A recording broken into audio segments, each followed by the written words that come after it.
ప్రభాకర్ రావును పిలుచుకొని మరి కమిషన్ అయితే అడిగింది. గతంలో కూడా 82,000 కోట్ల రూపాయల అప్పులు చేశారంటూ ఇప్పుడు వచ్చినటువంటి ప్రభుత్వము శ్వేతపత్రం రూపకంగా విడుదల చేసినటువంటి సందర్భం కనబడింది.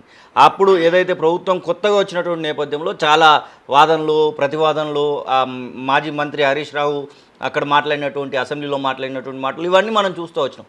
నిజంగానే 82,000 కోట్ల రూపాయలు భారం పడడానికి, అప్పు పడడానికి గత ప్రభుత్వమే కారణం అనుకోవచ్చా, లేకపోతే దానికి సంబంధించినటువంటి సర్వీస్ను ప్రజలకు అందించారనుకోవచ్చా? అలా అలా కాదు. ఎందుకంటే మనకి విద్యుత్ డిమాండ్ ప్రజల అవసరాలు తీర్చడానికి పెరిగే డిమాండ్కి అనుగుణంగా ప్రతి సంవత్సరం ఇంత స్థాపక సామర్థ్యం ఇన్ని మెగావాట్లు పెట్టుకోవాలి. తర్వాత దాన్ని ప్రసారం చేయడానికి ట్రాన్స్మిషన్ కెపాసిటీ యాడ్ చేయాలి, డిస్ట్రిబ్యూట్ చేయడానికి డిస్ట్రిబ్యూషన్ కెపాసిటీ యాడ్ చేయాలి. అంటే సబ్స్టేషన్లు, లైన్లు ఇవన్నీ చేయాలి. అందువల్ల అయితే ఇప్పుడు వచ్చిన ప్రాబ్లం ఏంటి, అవన్నీ చేసినా కూడా ఇప్పుడు ఇందాక మనం అనుకున్నట్టు ఇప్పుడు అది ఛత్తీస్గఢ్ది రాట్ల 6,884 మిలియన్ యూనిట్లు మనకు 2023-24లో అక్కడి నుంచి రావాలని డిస్కామ్లు కమిషన్ ముందు చూపించినాయి. కానీ ఒక యూనిట్ కూడా రాలా. అంటే అర్థం ఏంటి, అది నిరుపయోగంగా ఉంటుంది ఒకటి. దాన్ని ట్రాన్స్మిషన్ చేయడానికి క్రియేట్ చేసిన ట్రాన్స్మిషన్ కెపాసిటీ నిరుపయోగం ఉంటుంది, డిస్ట్రిబ్యూషన్ కెపాసిటీ నిరుపయోగం ఉంటుంది. అంటే వేరే అవసరాలకి ఇంకా వేరే విద్యుత్ కొంటున్నప్పుడు అది వీలున్నంత బట్టి అంతవరకు వాడుకోవచ్చు, వాడుకునేదంతా నిరుపయోగంగా ఉంటుంది. అది నష్టదాయకం ఒకటి. రెండోది వాటి గురించి ఇవన్నీ చెయ్యాలి, కొత్త ప్రాజెక్టులతో చేసుకోవాలి. కానీ అధికారం ప్రభుత్వానికి అధికారం ఎప్పుడు ఉంటుంది, బాధ్యత కూడా ఉంటుంది. కానీ ఆ అధికారాన్ని ఎలా వినియోగించారో అది రాష్ట్ర ప్రయోజనాలకి, ప్రజల ప్రయోజనాలకి కాపాడే పద్ధతిలో చాలా తక్కువ, సాధ్యమైనంత తక్కువ ధరకు వచ్చేటట్టు చేశారా లేదా అనేది ఇష్యూ. కానీ అది జరగలేదు, దానికి విరుద్ధంగా జరిగింది కనుక ఇప్పుడు ఇది ఎంత ప్రశ్నార్థకమైంది. తర్వాత ఆ రోజున విమర్శలు వచ్చినాయి, సూచనలు వచ్చినాయి. ఇప్పుడు దాన్ని కొత్త ప్రభుత్వం ఎంక్వైరీ కమిషన్ అపాయింట్ చేసేదాకా వచ్చింది. ఇప్పటికి కూడా అగ్రిమెంట్లు కొనసాగుతున్నాయా, లేకపోతే వాటి యొక్క గడువు అనేది ముగిసిపోవడము, లేకపోతే అగ్రిమెంట్ల పరంగా డబ్బులు చెల్లించకపోవడం వల్ల మేము సరఫరా చేయలేకపోతున్నామని వాళ్ళు చెప్తున్నారు అంటున్నారు కదా, ఇంకా అగ్రిమెంట్లు ఏమైనా కొనసాగుతున్నాయి? అవి అగ్రిమెంట్లు అయితే ఇవేమి క్యాన్సిల్ చేసుకోవాలి వాళ్ళు కానీ వీళ్ళు కానీ. అవి ఇప్పుడు న్యాయపరంగా వివాదాల్లో ఉన్నాయి, అవి ఏమవుతాయి అనేది చూడాలి అంతే. యాదాద్రి అలాగే భద్రాద్రి 2 పవర్ ప్లాంట్ల విషయంలో కూడా ఒక వివాదం అయితే రాజుకుంటుంది. ఎందుకంటే మొదలు అనుకున్నటువంటి వ్యయము, ఇప్పుడు ఉన్నటువంటి వ్యయము, అలాగే దాని యొక్క సమయం కూడా చాలా డిలే అవుతుంది అన్నటువంటి విషయంలో. అసలు సమయం ఎందుకు డిలే అవుతుంది? మన దగ్గరనే పవర్ ప్లాంట్ కట్టినట్టు ఏది ఉంటే బయట నుంచి పవర్ తీసుకురావాల్సినటువంటి అవసరం లేదన్నటువంటి మాట కూడా వినబడుతున్నటువంటి సందర్భం. ఎందుకంటే ఛత్తీస్గఢ్ విద్యుత్ తీసుకోవటానికి ముందే కాంపిటేటివ్ బిడ్కి వెళ్ళినా లేదు, మన జన్కోతేనే ప్రాజెక్టులు ఏమైనా టేకప్ చేయించినా అవసరాలు తీరాయి. ఇక్కడ మనకు లోకల్గానే పెట్టుకునేవాళ్ళం.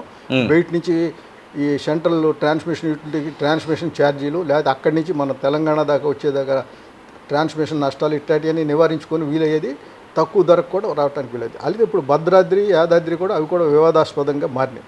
ఎందుకంటే ఇక్కడ కూడా భద్రాద్రి ప్రాజెక్టుని ఇది బీహెచ్ఈఎల్కి ఇచ్చామంటున్నారు. అది కేంద్ర ప్రభుత్వ రంగ సంస్థ. ఇన్ ప్రిన్సిపల్ అబ్జెక్షన్ ఉండక్కర్లా. కానీ బీహెచ్ఈఎల్కి ఇచ్చినందువల్ల మనకి త్వరగా అమలు జరిగిందా, తక్కువ వ్యయంతో అయ్యిందా అనేదే కదా. ప్రైవేట్ వాళ్ళకి ఇచ్చినా, ప్రభుత్వ రంగ సంస్థకి ఇచ్చినా యార్డ్ స్టిక్ అదే. మన ప్రయోజనాలు నెరవేరితే మంచిదే. కానీ ఇక్కడ అది నెరవేరల. ఎందువల్ల భద్రాద్రికి ఆ సమయంలో సూపర్ క్రిటికల్ టెక్నాలజీ అంతా వాడేది, లేటెస్ట్ టెక్నాలజీ అవైలబుల్గా ఉన్న సబ్ క్రిటికల్ టెక్నాలజీ అనేది అప్పుడు అది తీసుకున్నారు. ఎందుకు, బీహెచ్ఎల్కి వేరే వాళ్ళు ఆర్డర్ ఇచ్చారు, అది వాళ్ళు మళ్ళీ తీసుకోవట్లేదు, అందువల్ల అవసరం లేదంటున్నారు. అందుకని అది తీసుకుని వాడితే 2 ఏళ్లలోనే మనం ప్రాజెక్ట్ పెట్టవచ్చు, మనకి 2 ఏళ్లలోనే విద్యుత్ ఉత్పత్తి సరఫరా జరుగుతుంది, అవసరాలు తీరుతాయి అనేది ఆ రోజు చేసిన వాదన. కానీ వాస్తవంగా జరిగిందేంటి, 5 ఏళ్ళు ఆలస్యమైంది, విద్యుత్ రాలా. ఈ ఆలస్యం వల్ల ప్రాజెక్ట్ పెట్టుబడి వ్యయం విపరీతంగా పెరిగింది, 30-35% దాకా పెరిగింది. అలాగే ఈ ఆలస్యం వల్ల తీసుకున్న రుణాలపై మీద చెల్లించాల్సిన వడ్డీ ఆ కాలంలో అది పెరిగింది. ఇది సరే ఈ ఏడాది ప్రారంభమై ఉత్పత్తి అయ్యి వస్తాయని చూడాలి.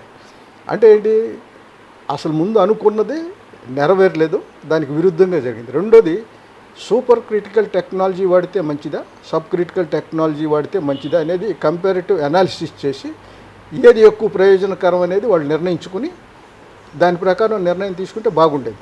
అలా చేసినట్టు ఎక్కడ కనబట్టలేదు. ఎందుకంటే ఇలా చేసాము, దీనివల్ల ఇది sub critical technology more beneficial అని చెప్పే పరిస్థితి లేదు.